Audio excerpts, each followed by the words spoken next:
Hey everybody, hey, real quick before we get into this video with D from gleamingalloy.com. Hey, I just want to say sorry about the sound quality in this. We were dealing with being right next to a river, as well as some ATVs running in the background, and then just poor mics. What can I say? But hey, I think this is something you're really going to enjoy if you're a KL person, if you're a KL enthusiast.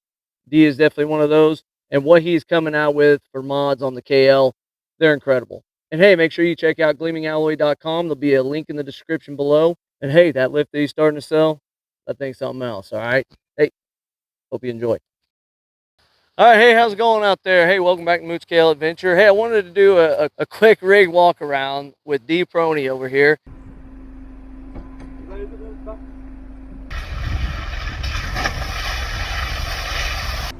You're off on the back. D, he's got a couple of cool things that he's been working on, modifications for the Jeep Cherokee. If you own a Cherokee, you know there's not a whole lot of support for that in the aftermarket world. So he's trying to start digging into that a little bit. So I definitely wanted him to show you a couple things he's been making and talk about it a little bit. But also, if you haven't, if you're in the Texas area, check out Texas Trailhawk Trail Riders. He's the admin for that group page. You started that group page, I assume? Yep. And they do, honestly, they're one of the most active Trailhawk groups I've come across. They do events all the time, stuff for first timers, stuff for people who've been doing it for years, you know. So any level that you're looking for, this is the man right here. All right, so you just want to tell us a little bit about your Cherokee, what year it is, and mods and stuff. 2019. It has the 2.0 turbo. Its name is Rocinante, which is Don Quixote's horse. Yeah, nice. I bought this like 2.5 years ago, and like many people, initially I thought there was good aftermarket support for it. Yeah. Because on the surface it seemed that way. But then as I started looking into it more and more, I was kind of disappointed. It seemed that what was there was just kind of the same thing. I hear you. There's a few companies making lifts, but they were all essentially the same. Yeah. So I started out, the first thing I wanted was a roof rack, and I like the Gobi, but I didn't want to wait, 18 months for it or however long. Yeah. Yep. And so I said, well, and I didn't really like anything else I saw, so I said, let's just make my own. Oh, that thing's beautiful right so there. that was the first modification I made to it. Made it for myself. I had no intention of making it for other people. Yeah. But I made a pretty cool cargo carrier, which is not here, but maybe we'll feature it in the future. Yeah, you bet. But anyway, and then I got into wheeling, and me and some friends in the Dallas-Fort Worth area, I met them on Facebook, and we just started going wheeling and getting all these different off-road parks.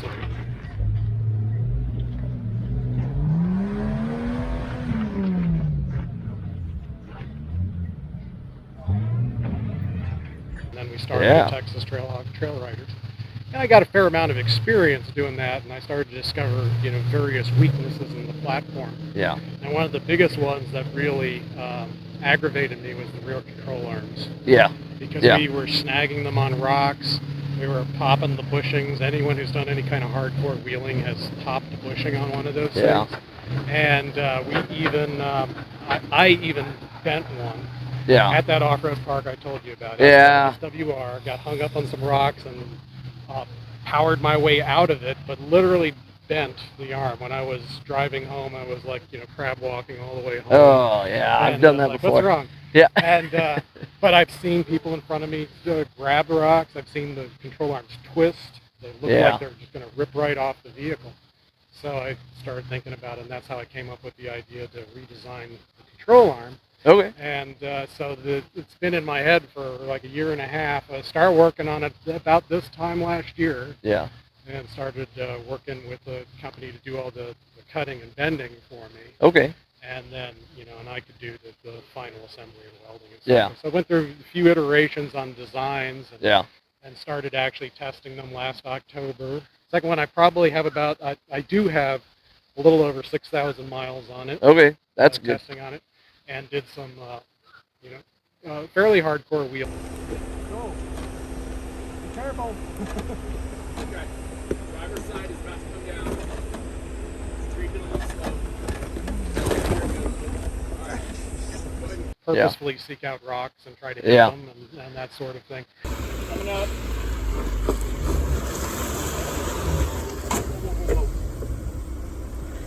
Obviously hard passenger.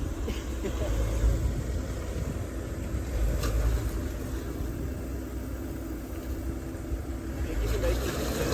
Careful with speed. Passable? And so I started building that. I also started making a skid plate for the rear subframe to protect the RDM. Yeah. Because also that same experience I told you about. Yep. You know, the rocks were nicking the RDM.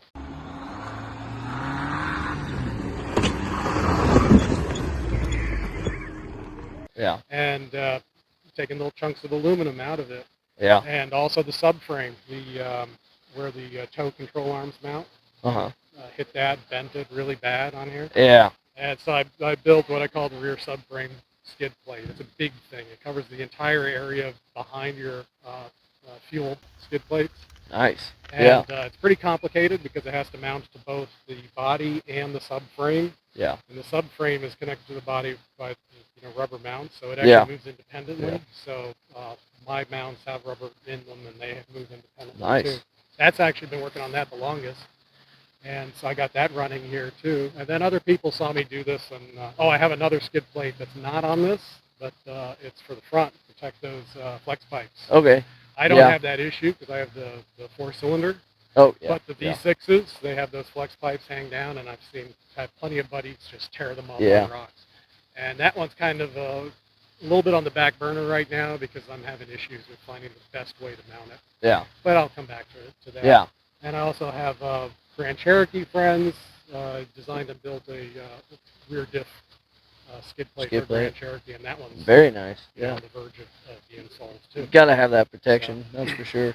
Okay, what's your site's not live just yet, but it's gonna be here soon. Your website? Yeah, technically it is live. Technically, I'm okay. telling people it's not. It's Gleaming Alloy Fabrication. It's gleamingalloy.com. Gleamingalloy.com. Okay. Yeah, and you can spell it either way, all one word, or gleaming-alloy, both work. Definitely be a link in the description. Yeah. This is, So, hey, if you're looking for stuff like this, if you're looking for a lift, the rear control arms, changing those out and getting the lift out of that is definitely something I'm excited to check out. But if you're looking for aftermarket parts, support this guy, so he keeps coming out with new stuff, and maybe we can start getting some better and better mods for these Cherokees out there. You know? That's the hope. And I am about to do a pre-production run on the control arms. Yeah. I want to make 12 of them. Okay. And I'm mainly doing that to figure out my labor. Yeah. I know how long it takes me to build one pair. Yeah. But I don't know how long it takes me to build 12 pair. So how can somebody get their name in on one of those? Just go to the website. There's like an I'm interested button. Okay.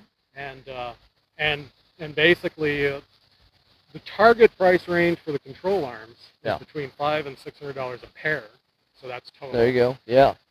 But for this pre-production run, I'm thinking of doing just like $400 you could buy in. Yeah. $400 for this. $400. Okay. And they'll be functionally identical to the finished one. This might they'll be built maybe a little slower. Might not be packaged the same way. Yeah. And stuff like that. But they are zinc plated and powder coated. These aren't. These are just paint. Yeah. But the final versions, I've already got my vendors set up for plating and powder coating. So they'll be hopefully corrosion resistant. Yeah. Yeah. Definitely. And so the pre-production run will be functionally identical to the final version. 3 aspects to this thing. First of all, it's you get strength. It's steel, tubular steel is the main component of it. Yeah. The spring cradle and the knuckle interface is all 3/16" steel. So, whereas the stocks are aluminum. Yeah. So you get the strength. It has a greasable bushing on the end, polyurethane bushing, and which these need to be greased, by the way. I was squeaking. That sounded like an XJ today. But anyway, so that's like the first aspect is strength. Yeah. The second one is the integrated lift. Yeah. So what you would do is replace your stock control arms. Okay. Remove your spacer lift, whatever kind of you're using. What you got? Yeah. And just install this. Yeah. And it has the lift built in. We're offering 1-inch and 2-inch lift right off the bat. Okay. And I will also have a 3-inch version for those who want to go that far. Yeah. And then there's going to be a special version that's going to be somewhat in between the 1 and the 2-inch, designed specifically for Dobinson springs. Okay. Okay, because that'd be good to have. The reason for that is we correct the spring geometry. If you've ever put the spacer lift on, like a 2-inch puck lift, you'll notice that the spring bows, it goes out and then it comes back in. Yeah. And what we do is we correct it back to stock. So, so the spring geometry returns to stock, as if you had stock control arms on there, but you have the lift built into it. Yeah. The Dobinson spring being longer requires a different angle spring cradle. Yeah. And also because the Dobinson spring gives you some extra lift, we want to make sure we don't give you too much lift. Yeah. Because there's people that are running 2-inch lifts right now from the various companies that make them. Yeah. And they're not really quite 2-inch lifts. Yeah. They're like a hair under. So we got to be a hair under. Otherwise, if we are truly 2-inch, which this is truly 2-inch, but if we do that with the Dobinsons, if you swapped out your current lift, you had Dobinson springs, and you put this on there, suddenly you're sitting half an inch higher, and you'll be stressing your then your CVs geometry is off. Yeah. So we want your CV angles to be the same after you do the up. All right. So one thing with that lift, so that's a rear lift right now only, right? So that's correct. 1, 2, or 3-inch rear lift. Rear only. We don't have I don't have a solution for the front. Yeah. Currently, it's kind of targeted towards people that already have a lifted Jeep. Yeah. And they just want to solve the control arm problem and get the extra benefits that ours provides. Yeah. But we are considering offering some kind of spacer lift for the front. Yeah. They're all generally the same concept. Yeah. Of just going on the strut. And we can do that. We have suppliers that make the shaft collars. And so certainly considering offering that just for the sake of having it all in one place. If you go to. Okay. So. All right. Yeah, that makes sense. You want to tell us a little bit more about? So right now you've got your lift on the back, and then the front is the MFC. MFC right now. 2-inch lift up here. I have the MFC strut clamps. Okay. On the top. Yep. That's pretty important. Frog Fab rock sliders. Those are nice. Yeah, I like those. Tires. These are 255/70 R17s. Well, awesome. I think it's a beautiful rig. I love that blue, and I've seen it in action. That thing can, that thing can rock crawl. It can do anything. So yeah, I've made it do anything. So. Well, D, I appreciate your time. Thank you very appreciate much. you showing off a rig. Yeah. Check out Texas Trailhawk Trail Riders if you haven't, and check the link in the description for his website and go look at his stuff, because this might be our next, our next Jeep Cherokee mod guy here that'll really start giving us some stuff to do our Cherokees. All right. Hey, see you in the next one.